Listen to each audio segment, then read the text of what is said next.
Bluetooth 5.2, Qualcomm aptX, wireless charging, active noise cancellation are all good features to be present in a set of earphones.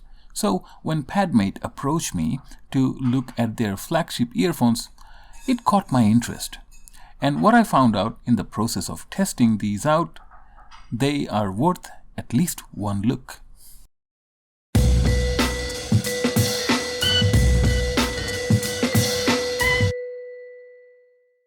A quick disclaimer.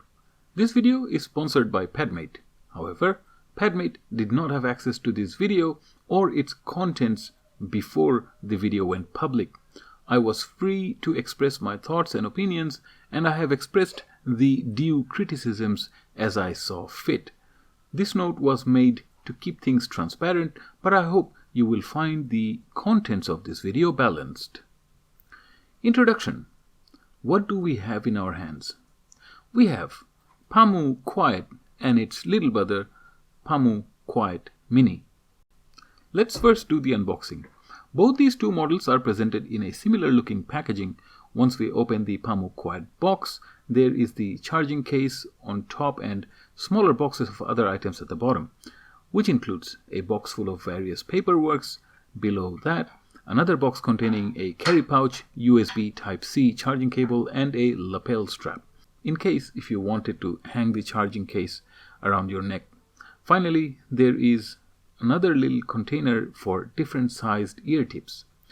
With Pamu Quiet Mini, things are similar, except it doesn't have a lapel strap, and the paperworks are in the same little box as the other items.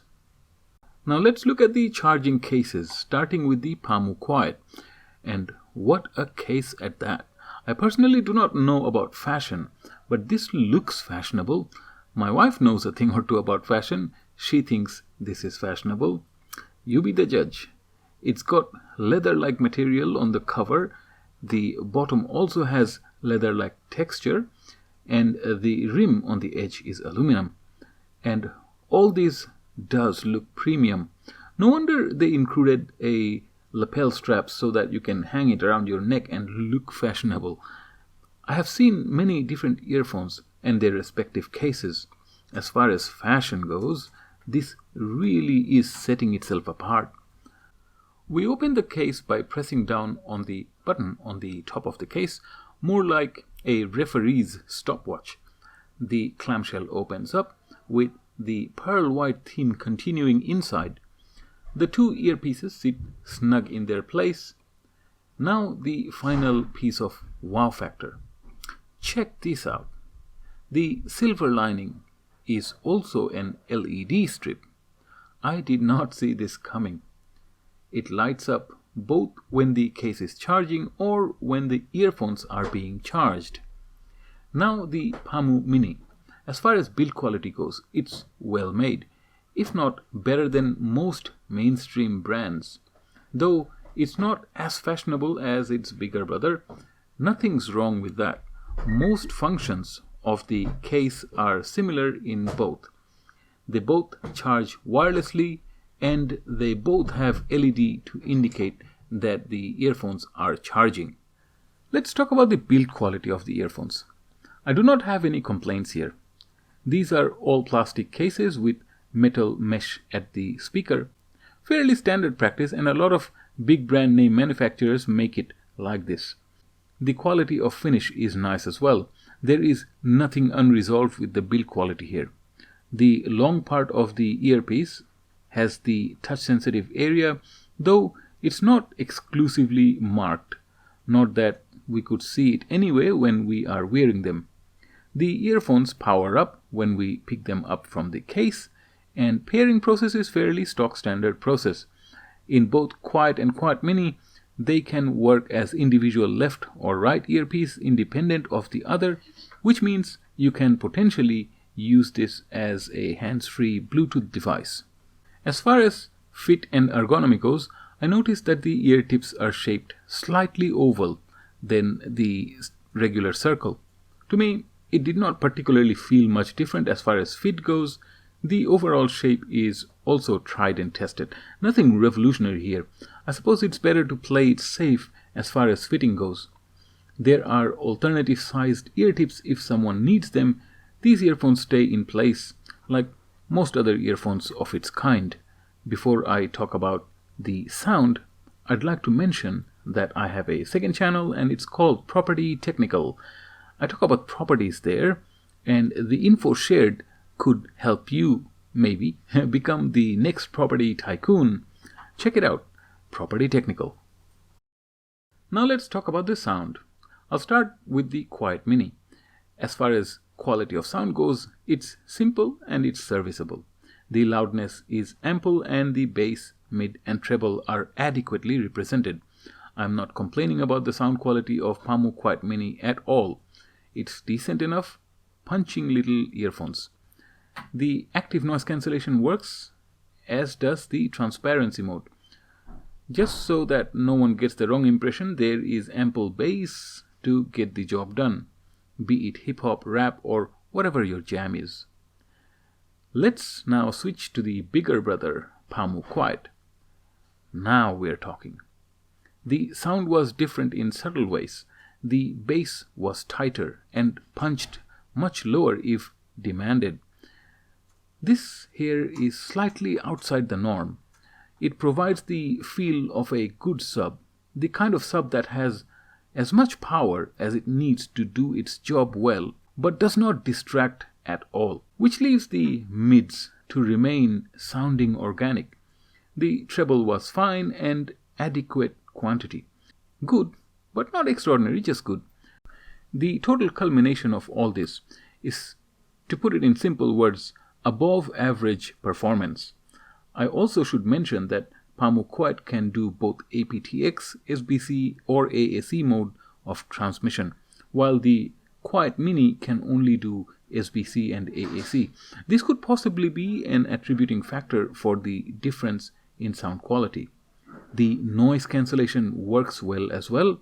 It cuts off a lot of different frequencies, but the claim of minus 40 decibel is really pushing it.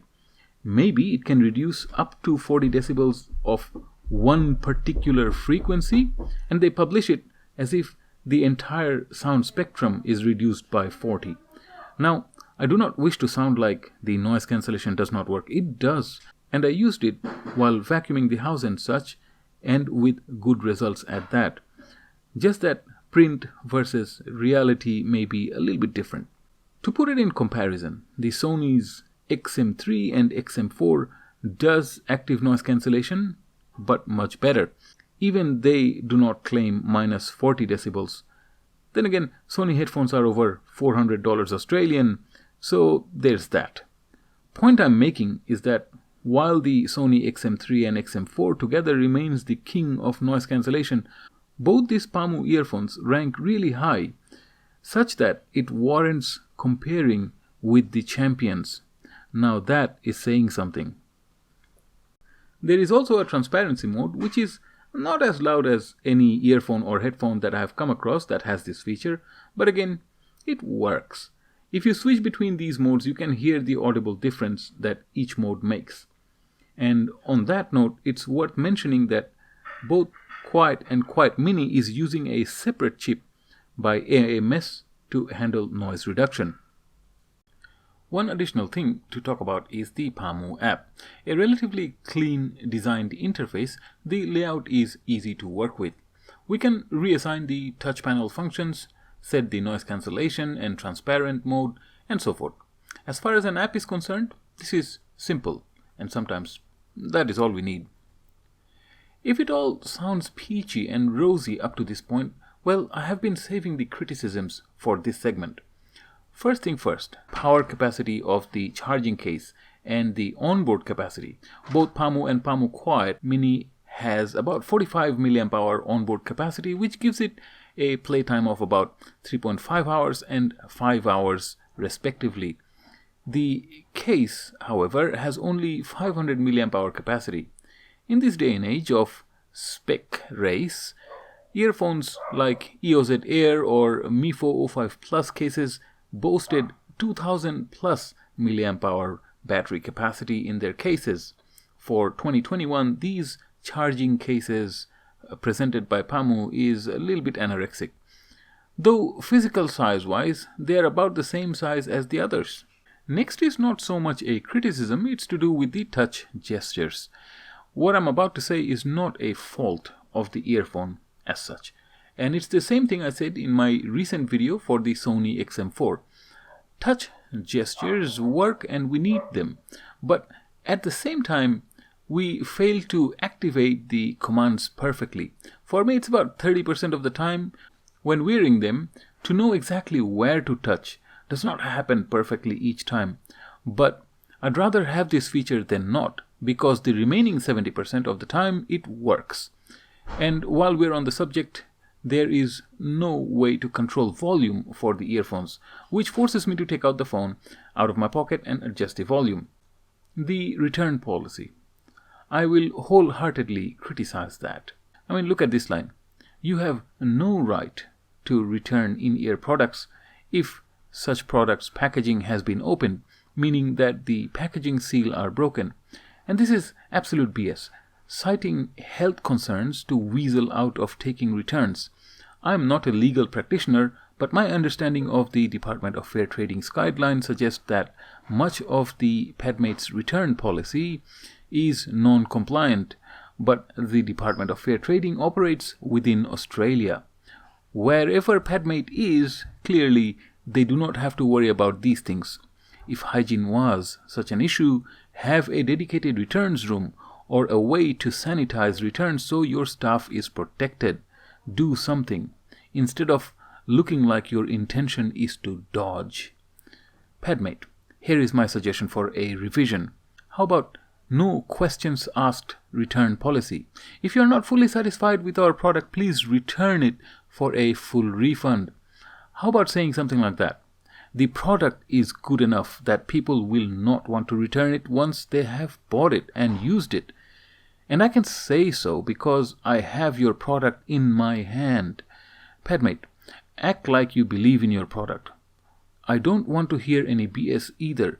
So do something, make changes or don't do. But don't try to justify to me that you had to make such a return policy. I do not want to hear it. In conclusion, Padmate Pamu Quiet and Pamu Quiet Mini are two decent earphones. Let's say, if I received it as a gift, I'd be happy to use them whenever I need to use them. As a product, they are well built and they do a good job overall. Spec-wise, there are some noteworthy things like the AMU noise cancellation chip, Pamu Quiet's Qualcomm chip, Bluetooth 5.2 and so forth. Yes, it is not perfect in every way, like the battery life could have been better in the charging case, and most certainly Padmate's attitude towards return should have been better, no doubt. But if you buy from Amazon or something, then the return policy of the platform also comes into play. You can utilize protected payment methods like PayPal, etc. For a company that started off from an Indiegogo campaign, they have done well, and the products are well worth the effort they have put into it. I do hope for their name to become more popular and for them to keep bringing new and innovative designs out to market. Well, that is all I had to say in this video. On my other channel, I have a lot to say about properties, and I try to be as funny as I can manage. Like in one of the recent videos, we talked about how property styling might make you a bit more money, and I jumped on a bed to make that point. Hope you check that video out. I'll see you in the next video. Until then, you take care of yourself.